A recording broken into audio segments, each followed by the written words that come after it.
We're now going to take a look at the carbon scatter function editor. What we need to do is have an ecosystem to work with. I'm going to take just the terrain I have here and select the object and go ahead and set up a populated ecosystem. I'm going to populate the object, go to the General tab, and we're going to add some plants. The cherry tree and the maple. And then we'll also add the springtime white birch and large dead tree. What I'm going to do is change over my geometry quality to low, just to get speed a little bit faster. If we take a look at the scale, obviously everything is way too big. So I'm going to have to scale this down in order to fit in the correct area, which is bringing down the scale to 0.1, or in some cases 0.05. My document mode is 1 meter, so 0.1 is going to be basic scale. And we can switch this over to billboard mode.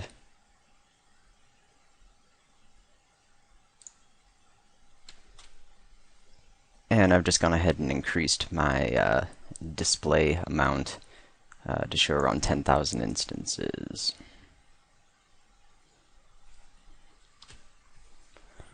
So as you look through the material editor, basically anything with this drive with a function icon, a little lightning bolt looking thing, that can be controlled with the function editor. So anywhere you see that element,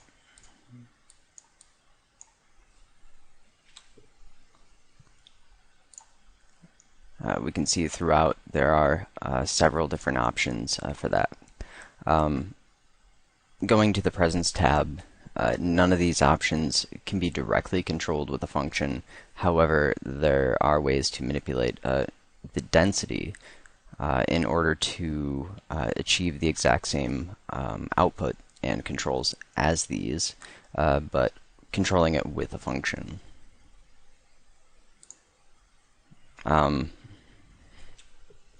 The one biggest difference between using the ecosystem layers within View and using them in Carbon Scatter, because View is, of course, where this all came from. So if you're used to working with View, you'll find that there is no alpha. The alpha is an independent channel added in version 9 to separate the need for the density in order to cut out where instances are going to be populated. So even if we add another layer, go into a function, take a look at the outputs, alpha is not part of it. So that's one thing that you need to remember if you're going to be working with that. There is an exception, which is you can use the mixed material mode in order to control that sort of a setup. So if we set our mixing proportions to 50 and the smooth blending strip to 100%, just set it to cover, then we can control the distribution of materials 1 and 2, similarly to how we would control an alpha. So I could add in a noise node, so selecting the bottom and click a noise, go ahead and scale that up a little bit. So now we can cut that away just by using a combination of mixed materials. You do have the ability to layer mixed materials, so we could add another layer on top of that. So there's really no limitation. It is just a little workaround if you're used to working with alphas, or if you want to work with an alpha instead of the density. because mainly the biggest difference is density. You're controlling how many instances are generated per area, or certain amounts of area, and then the alpha, or in this case what we'd be using is the mixed distribution, controls whether or not the layer is there or not. So density is irrelevant. So now if we want to switch this back, we can just say ecosystem, changing it from a mixed material to an ecosystem, and I can delete that other layer. That brings us back to where we were.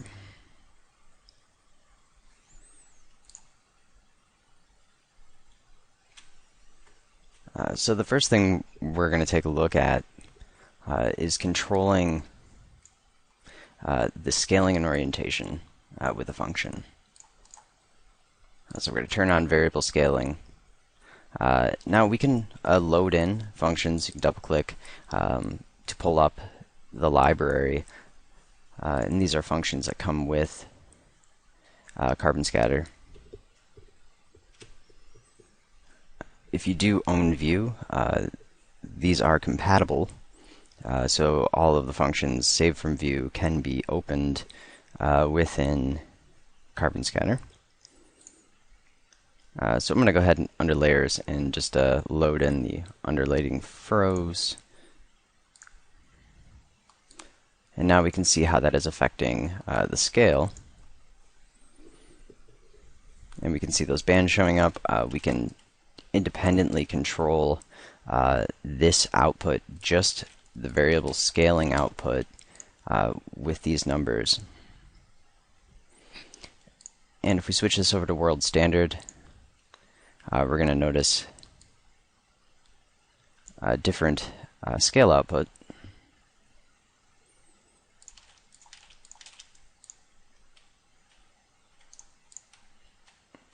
Basically, the object mode is going to be much larger.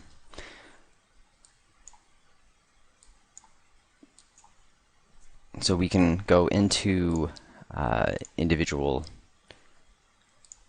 noises and change their wavelength size, or we could change the overall scale of the world function. Let's change it up to 100. And we could start to see that showing up a little bit more. It is a very massive change in the scale.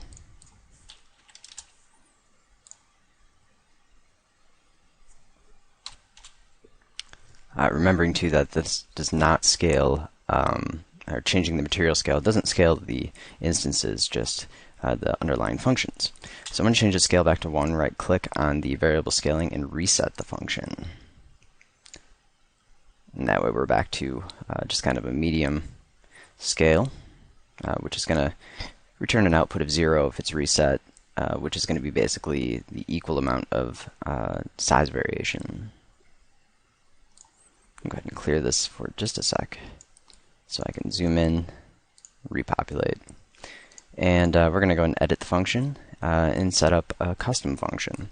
Now basically the function editor works with downwards through the different nodes to gain or get to the output. So we have inputs that are added in. The normal has to do with the direction of the normal geometry that it's being populated on. So that has to do with the normal direction, which is a object-based or world-based normal, not tangent-based. This is one of the primary vector inputs.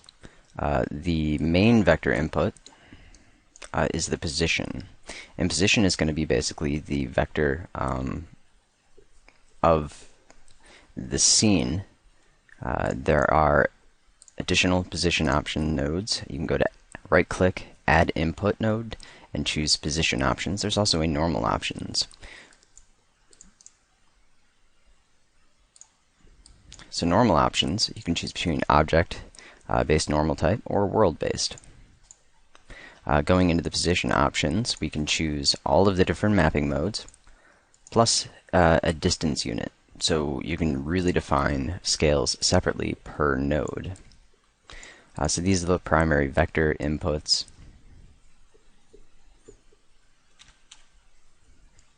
along with the external dependency input, which is used to choose any object in the scene that is compatible, keeping in mind that instance objects, Cinema 4D instances, are not compatible with Carbon Scatter. So they cannot be populated nor accessed within the dependency list. So we could choose the vector of position, orientation, and size for any object in the scene and use those to control any function. So what I want to start with is we're controlling the scaling, and we can use a couple of different inputs. And the three primary we would be using are the noise nodes, which are a lower resolution type of noise, just really the noise at the most basic level from all of the different types of noises available. The fractal node is right next to that, or right underneath that, which is going to take a noise and add a roughness value to it. So it's going to mix together everything based on the initial noise, in this case a Perlin noise value. And we can see, since I had that one selected when I created a new simple fractal, it created, or in this case, that didn't work because I do have to convert the node. You can swap out nodes. So if I have a noise node and I want a fractal node of equal value, and I'm going to go ahead and just change the wavelength a bit, 3 on the X, 1 on the Y, 8 on the Z, and then turn it into a fractal node, and you can see that the information has mostly been carried over. It took the X wavelength value, and then it made it about equal.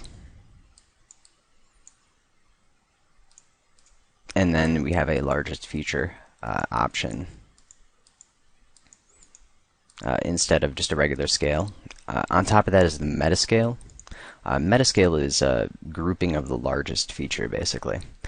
So if we have a 5-meter largest feature, and we set the Metascale to 30 meters, what we're going to see is, over the course of 30 meters, it filling in with the largest feature scale, and kind of group them together. The way Eon describes it is sort of the mountain scale for the largest feature and the mountain range scale for the metascale. That's kind of an easy way to think of it.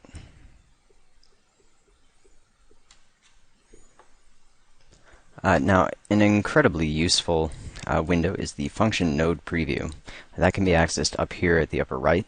It's going to give you your numeric output from the fractals and the noises and any setups you have. Really important because a lot of what you're going to be controlling with the function editor needs to be within specific values. By selecting the output, it will tell you what the expected range is. And in this case, for the scaling, and really most outputs are like this, we have a value between 1 and, or -1 and 1. And that is the scale or the range that is important to work with in order to be able to control things correctly. If we take a look at this fractal node here, you can see my output is going between about 0 and my extension, because I do have automatic extension turned on. What that will do is give you the highest value if it's above 1. Automatically, so we can see this is going up to 11.5. So from about 0 to 11.5, which is way out of the range for scale. So basically what we'll see is the changes between 0 and 1, and then after that, depending on what it's plugged into, either the scale going, in this case, incredibly large, or just being clipped out.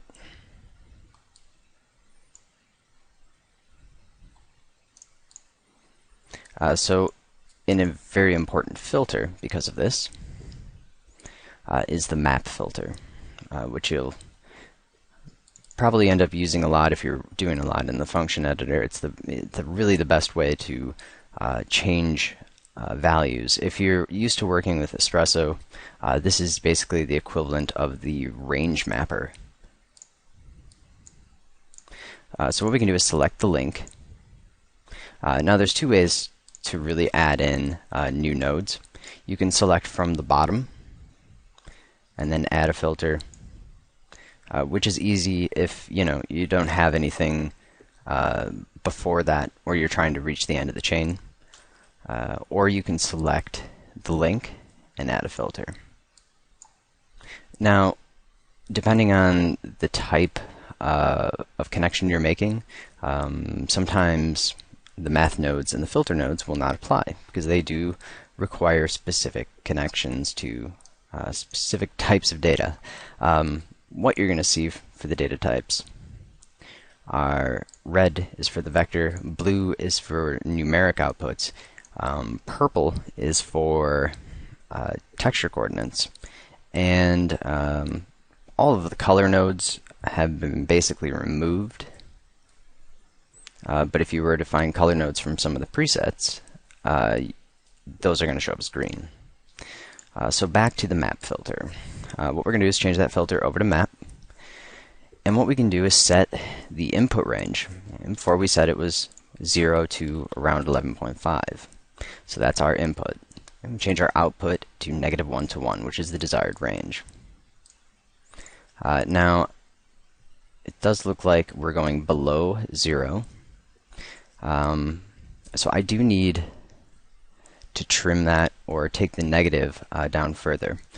Now, because I do have that automatic extension turned on, I could tell 0 was not correct because when I look, the extension that is showing is set to 2.5, which means I've gone outside the range of not correct. So if we go to the negative, and I'm going to change it to -6, you can see the extension is 1.07, which means it's still not quite high enough. -7 will take me within range. So now you can see it's a big difference between what would be -1 to 1 up into the higher value that we were seeing before, which was around 11. So it was changing the scale immensely because of that. Now that is something, of course, you can work with if you do want to extend the range. You're not limited to -1 to 1. You can go beyond it. But if you're really need to define something, especially with density or presence, then the map filter becomes very important. So a very useful one to have. Another thing I want to note is anything that can be extracted that we can see with the same icon as the drive with function icon. You can also access those from the sides of nodes. Now, if you're not seeing those show up, you can go to the upper left and you need to turn on the show parameter connections. Now, in some cases, this is kind of an OpenGL glitch. Sometimes you'll see that there's only one connection showing from the side, and if you know there's supposed to be more, what you can do is just take the node and kind of move it up and down, and then all of those connections will show back up.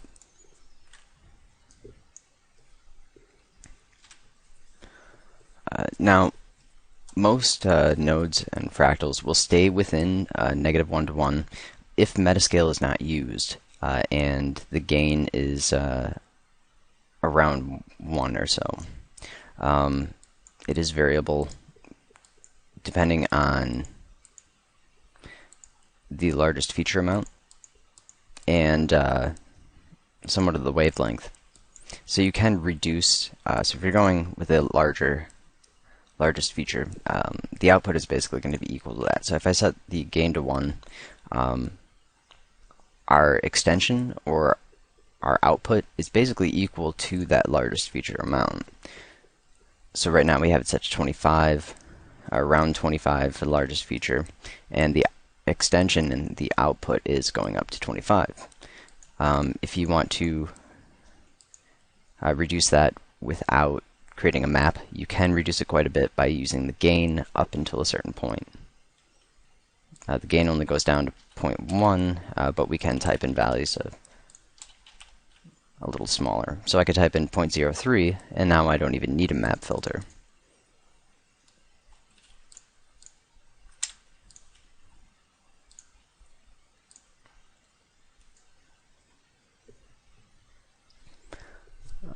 So most of these controls are pretty straightforward. For the basic fractals, there are a lot of different types of fractals and noises to choose from. If we take a look by adding in a simple fractal, we have a basic repeater, which is more like a noise node with an additional meta repeat. So really, it doesn't have the roughness that a typical fractal has. A simple fractal adds more of a roughness value and a grain. To make things a little easier to see what we're working on, we can go to the upper left, and I want to note that I do have show real world units on, which is why we see meters and units of measure within the fractals. And I am keeping automatically map connected parameters off.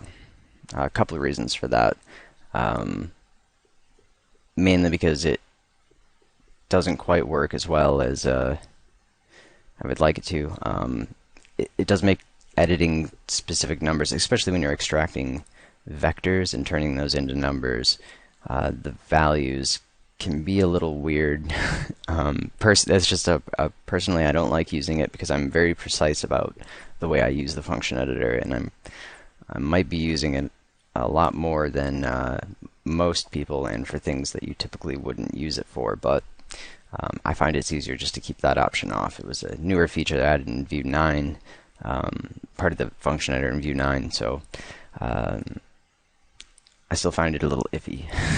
But if we go to the preview options, a couple things we can do. Obviously, we'd change the object preview. I like to work with the 2D plane when I'm working on functions, because you're seeing a lot closer to what the output is. What we can also do is change the object size.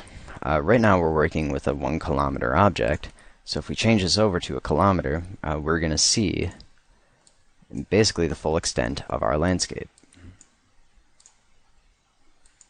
And it gives us a better idea of how we're controlling this. Now this still says parametric right here, because I do need to click OK and then reopen it. Unfortunately, I hit the X. I've really been trying for a long time to get them to move where the cancel is located, because I work quickly typically, and I end up losing a lot of stuff because of it. So let's just go back. I'm just going to reset this up really quick. Okay, so this hasn't refreshed yet, so I'm going to go ahead and click OK, and then select the populate objects again, and then we can see that preview showing. I do want to note that the previews are independent of the channel that you've entered the function editor with. So as you can see with density, we're seeing a spherical preview. If we edit the function, that is the preview we're going to get, unless we change it. So we could change this, say, to a cylinder. Click OK. And now we have a cylinder preview for that, and our other one is still set to that 2D plane. So that way you can set up independent previewing per channel that can be opened this way, and also entering the function editor through each of these extractable parameters. So if you were to change the direction from the surface, drive it with the function, and now we can set up an independent preview option for this. We'll say the 2D plane. We could also change preview option size. Click OK. And now when we go back into it through here, actually it looks like it did not remember that option. So looks like entering the function editor through these small previews are actually the only ones that are remembered in this case. But if you continue to go through with those specific functions, you don't need to reset everything every time, because you can obviously access every output within a function. There's only one function. There's just different ways to enter it. at least per material layer.